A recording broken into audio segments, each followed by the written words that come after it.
gimana sih aku daftar SNMPTN kok belum bisa? Kak, ini nilai aku sesuai nggak sih sama jurusan yang ini? Dan masih banyak lagi pertanyaan dari kalian yang belum sempat kita jawab. Nah, makanya di video kali ini kita mau bikin Q&A part 1 untuk jawabin semua pertanyaan dari kalian seputar SNMPTN. Jadi yuk langsung aja kita bahas di video kali ini.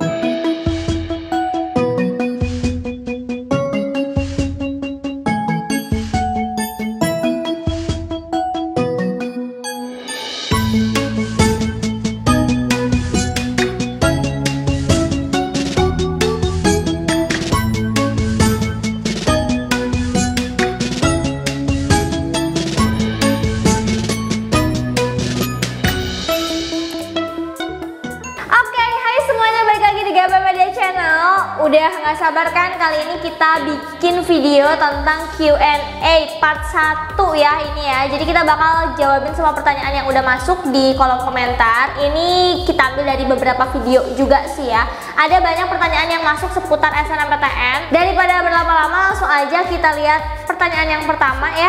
Ini udah dikumpulin sih sama tim GP Media.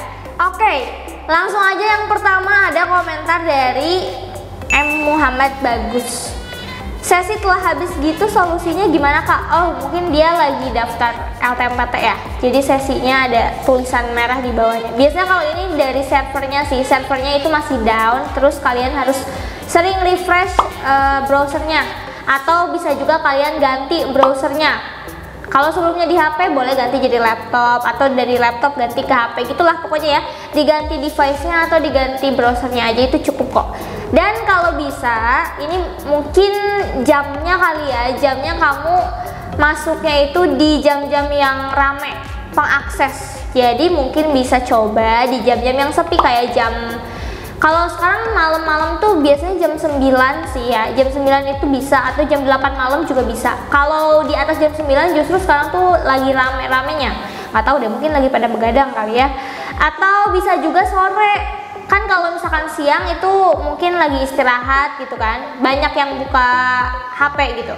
Kalau misalkan sore ya mungkin udah pada capek lagi istirahat, nah itu jarang yang akses ke LTMPT biasanya sore jam 5 atau jam 6 maghrib gitu ya, jadi bisa dicoba ya.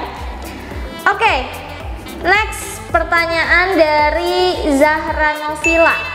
Kak, cara cek NISN dan NPSN yang aktif gimana caranya? Oke, kalau NISN kan nomor induk siswa, itu bisa dicek di nisn.data.kemdikbud.go.id. Teman-teman bisa klik di situ.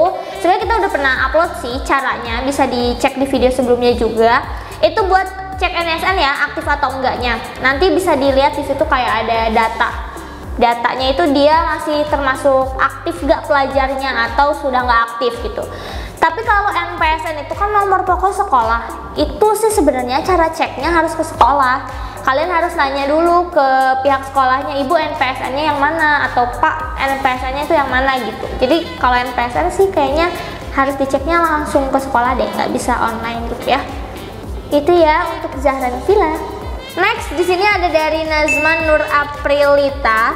Kak, apakah boleh bikin akun KIP sebelum simpan permanen akun LTMPT? Oke, jadwal pembuatan akun KIP itu mulai dari tanggal 2 Februari. Jadi sebenarnya udah dibuka gitu ya sekarang. Cuman memang kalau lebih amannya itu simpan permanen akun LTMPT dulu sih. Karena takutnya misalnya nih kalian daftar KIP kan, daftar KIP pasti pakai akun LTMPT kan, data-datanya gitu sama. Kalau misalkan ternyata di LTMPT-nya ada data yang salah, terus kalian kan belum disimpan permanen, nanti pasti diganti. Sedangkan KIP-nya kalian udah daftar, jadi udah sinkron datanya ya.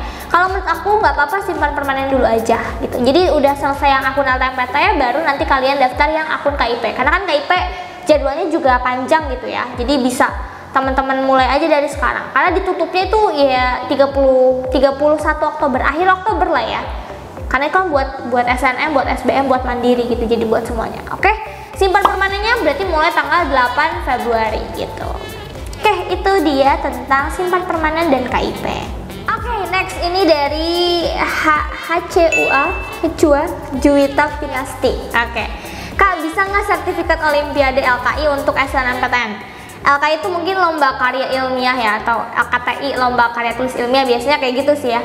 Ini boleh, bisa dicantumkan ya, karena kan dia termasuk sertifikat akademik.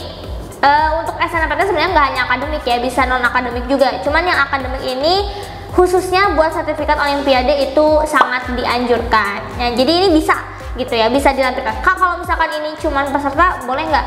Sebenarnya kalau peserta itu emang kategorinya kan terlalu rendah ya. Tapi kalau emang teman-teman nggak ada lagi, misalnya Kak aku cuma punyanya ini doang nih, sertifikatnya peserta olimpiade LKI, nggak apa-apa, masukin aja gitu. Itu kan kalau misalkan ada yang lain gitu, ada yang juara, nah dahuluinnya yang juara. Tapi kalau yang juaranya nggak ada, ya berarti kan masukinnya yang peserta gitu. Nggak apa-apa, soalnya kalau sertifikat itu nggak akan ada pengurangan poin teman-teman. Jadi it's okay, kalian masukin aja gitu ya. Kalau nanti ada poin bisa nambah peluang, kalau enggak juga sebenarnya nggak apa-apa gitu. Jadi bisa ya dilampirkan buat Juwita sertifikat Olimpiade LKI di SNMPTN. Lanjut, ini dari Hisyam Rizkullah. Kak, kalau lihat data alumni itu dari tahun berapa sih? Berapa tahun ke belakang? Oke.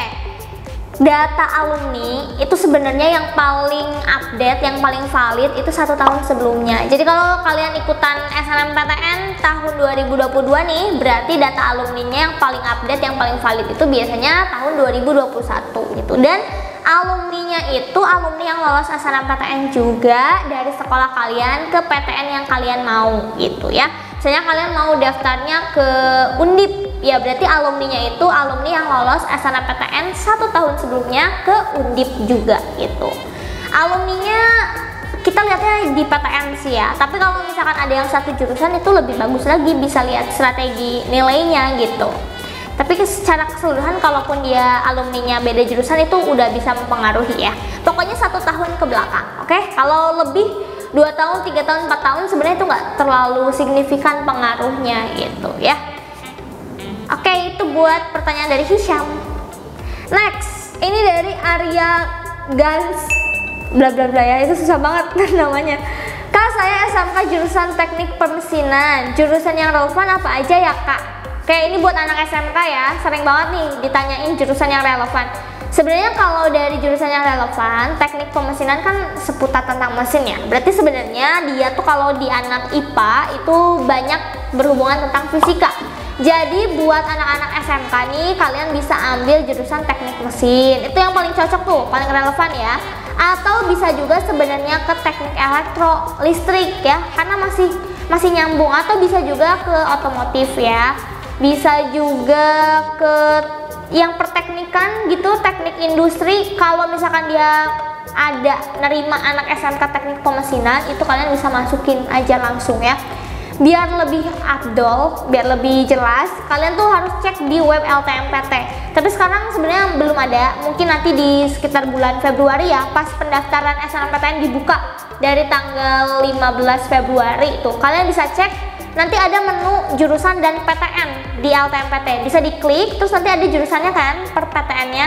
Kalian klik lagi di situ, nanti ada informasinya. Ini nerimanya anak SMA, anak SMK atau anak apa gitu ya, apa aja yang diterima. Nanti kalian lihat SMK pemesinan itu ada di jurusan apa aja. Tapi biasanya sih ini teknik mesin pasti masuk sih, teknik mesin, teknik elektro gitu ya. Teknik industri mungkin sebagian ada yang bisa, atau yang otomotif bisa juga sih ya. Atau kayak misalkan ITB itu FTMD ya, itu ya mesin dan dirgantara tuh, itu bisa juga pasti masuk ya. Oke, itu ya untuk yang SMK jurusan teknik pemesinan. Oke, kita lanjut. Oh, dari HT Lestari.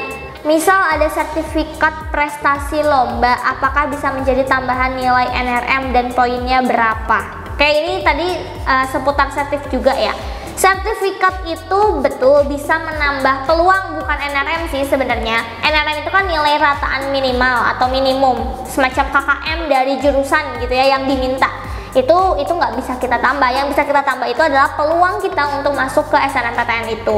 Nah, sertifikat ini bisa nambah peluang ya. Maksimal yang dilampirkan itu sertifikat ada 3 teman-teman. Kalau kalian bisa nyumbang 1 aja sertifikat, itu bisa dapetin tambahan peluang 7%.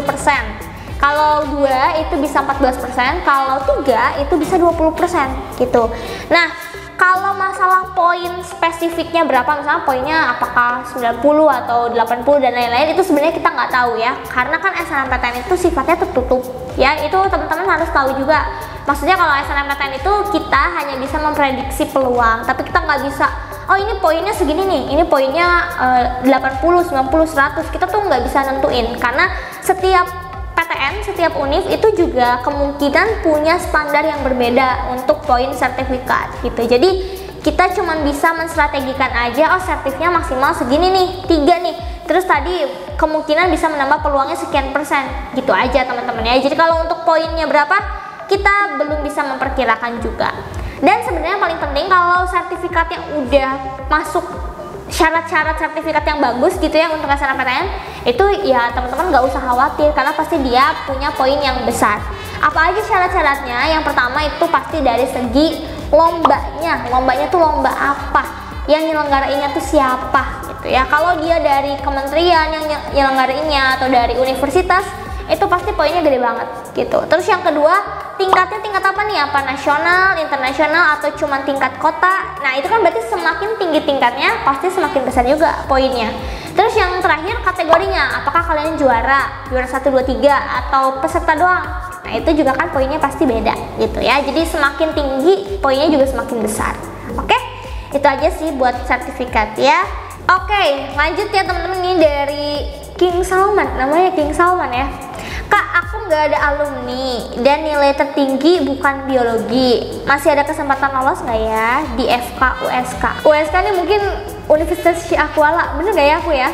Dan aku juga lintas provinsi. Oke, sebenarnya poinnya adalah pertama nih dia nggak ada alumni, ya kan? Nggak ada alumni, nilai tertingginya bukan biologi. Oke, emang kalau buat FK nih, buat temen-temen yang mau masuk kedokteran, sebenarnya bukan kedokteran aja, tapi semua bidang kesehatan ya, kedokteran, kebidanan, keperawatan, kesehatan masyarakat, terus apa lagi, biologi ya. Kalau biologi mah bukan kesehatan sih, tapi dia masuk juga ke sini ya. Itu nilai tertingginya harus biologi teman-teman. Kenapa? Karena kan memang basisnya itu ilmu tentang anatomi manusia, jadi harus biologi yang paling tinggi di rapotnya, rata-ratanya gitu ya. Terus ini dia nggak ada alumni, pasti peluangnya relatif kecil ya, kecuali kalau nilainya emang beneran bagus. Jadi ini kan faktor-faktornya banyak ya teman-teman. Kalau nggak punya alumni berarti kalian harus unggul di yang lain gitu faktornya. Saya nggak ada alumni nih tapi nilai kitanya bagus, biologinya paling tinggi, rata-ratanya juga udah di atas 90, karena kan FK lumayan ketat gitu ya, jadi harus di atas 90 gitu. Nah ini bisa karena dia punya nilai yang tinggi, terus ditambah sertif mungkin yang mendukung gitu ya. Nah kalau ini dia nggak ada alumni, terus nilai yang tertinggi bukan biologi, terus dia lintas provinsi. Lintas provinsi juga mengurangi peluang ya, jadi bisa kita simpulkan ini relatif kecil gitu ya, diprediksikan relatif kecil karena sebenarnya kalau lintas provinsi nilainya kita kesampingkan dulu ya. Ini lintas provinsi, udah gitu nggak ada alumni, itu sama aja kayak nekat ya, sedikit nekat gitu keluar tanpa alumni. Karena kalau nggak ada alumni pasti dari univnya itu bakal ngelihat pure nilai atau akademik kalian, nilai dan sertifikat. Di sini sebenarnya dia nggak tahu nih aku apakah punya sertif atau enggak. Tapi kalau kamu nggak punya sertif, nilainya juga bukan biologi yang paling tinggi, terus mungkin rata-ratanya juga kecil gitu ya, itu nggak disarankan sih. Mungkin kamu bisa cari yang lain yang di dalam domisili yang udah ada alumninya yang sesuai sama nilai rapot kamu gitu. Jadi itu bisa lebih aman buat SNMPTN. Itu ya teman-teman ya, ini kebanyakan pada lupa juga nih soal hal-hal kayak gini gitu ya. Next dari Nur Hasanah, kalau dari jurusan keagamaan mau linjur ke Saintek itu nggak bisa ya kak? Oke. Di SNMPTN sebenarnya kalau teman-teman yang dari jurusan keagamaan itu kan nggak ada nilai atau mapel yang sesuai ya. Misalnya kayak yang IPA itu kan ada 6 mapel, mungkin teman-teman cuma ada 2 mapel aja yang sama, sisanya kan nggak ada. Jadi untuk jurusan keagamaan itu belum bisa ikut SNMPTN kecuali kalian punya 6 nilai mapel yang sama kayak anak-anak Saintek atau Sosum gitu, atau mungkin kayak anak SMK atau bahasa. Intinya ada 6 mapel itu sepaket punya lengkap gitu ya, itu baru bisa ikutan. Jadi kalau di sini dari jurusan keagamaan mau linjur ke Saintek asalkan mapelnya ada lengkap ya, 6 mapel itu bisa. Kalau enggak ya berarti nggak bisa gitu. Gitu aja sih ya. Oke, terakhir nih ya dari Eka Aprilia Paramita. Izin bertanya Kak, sebaiknya untuk pilihan pertama menempatkan PTN yang dalam domisili namun belum ada alumni yang kuliah di sana, atau PTN luar domisili namun track record alumni bagus. Oke, jadi dalam domisili belum ada alumni atau di luar udah ada alumni gitu ya. Sebenarnya kalau untuk pilihan pertama itu pengurutannya dari keketatan teman-teman ya. Jadi buat Eka, kalau PTN yang di dalam domisilinya jurusannya itu lebih ketat daripada yang di luar, ya dia harus di pilihan 1. Tapi kalau yang di luar domisili yang udah ada alumninya itu dia lebih ketat, itu di pilihan 1 gitu. Jadi dilihat lagi dari keketatan jurusan yang mau diambil gitu ya. Oke. Nah, jadi itu dia teman-teman ya, seputar SNMPTN kita sudah jawabin beberapa komentar dari kalian. Dan mungkin kalau misalkan masih ada lagi yang mau kalian tanyain, bisa ditanyakan di kolom komentar di bawah. Terus kita nanti bikin Q&A part 2. So, itu aja untuk video kali ini, semoga bermanfaat dan sampai jumpa lagi di video selanjutnya. Dah.